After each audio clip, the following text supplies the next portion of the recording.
te parle d'un morceau par jour jusqu'à Noël. Aujourd'hui, les Red Hot Chili Peppers, Californication.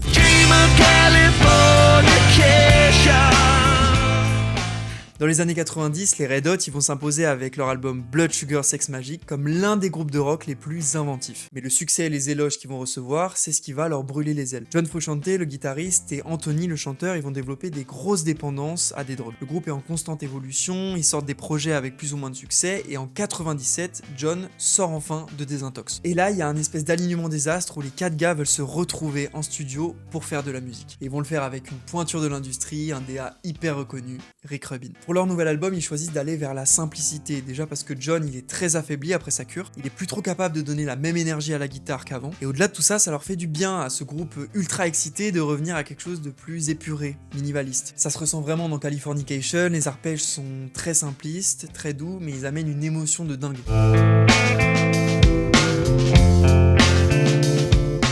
Et dans les paroles, c'est la même chose, il y a beaucoup de questionnements à la fois sur eux-mêmes, mais aussi sur la société qui les entoure. Le monde du show business, la sexualisation des enfants, leurs potes partis trop tôt, il y a plein de thèmes en vrac, mais au final, c'est super beau. Et le public le ressent, parce qu'en 99, à sa sortie, le morceau devient numéro 1 sur toutes les radios rock. Et Californication reste encore aujourd'hui leur projet le plus vendu. Et une phrase assez iconique qui vient de ce morceau, c'est Psychic Spies from China. Cette phrase, elle vient pas du cerveau d'Anthony, quoique ça aurait pu, mais d'une personne qu'ils ont rencontrée en Nouvelle-Zélande, qui était en train de triper en pleine rue, qui leur parlait de pseudo-espions chinois avec du psychisme, etc. Anthony il a trouvé ça marrant, il l'a gardé dans un carnet, il l'a réutilisé pour cette chanson. On le sait, les Red Hot Chili Peppers, ils ont une fanbase hyper engagée. Tellement qu'en 2022, il y a un fan qui va reprendre l'atmosphère du clip de Californication pour en faire un jeu vidéo. Ça témoigne vraiment de l'aspect intemporel du morceau. Et enfin, les paroles de Californication, elles sont hyper visionnaires. Ils prédisaient déjà à l'époque 2000, à l'ère pré-Facebook, qu'il y aurait des influenceurs, qu'il y aurait des problèmes avec les réseaux sociaux. Donc ça donne une espèce de mystique autour du groupe, un aspect presque divinatoire. Si t'aimes les Red Hot autant que moi, n'hésite pas à liker, partager cette vidéo, et nous on se retrouve demain pour la prochaine.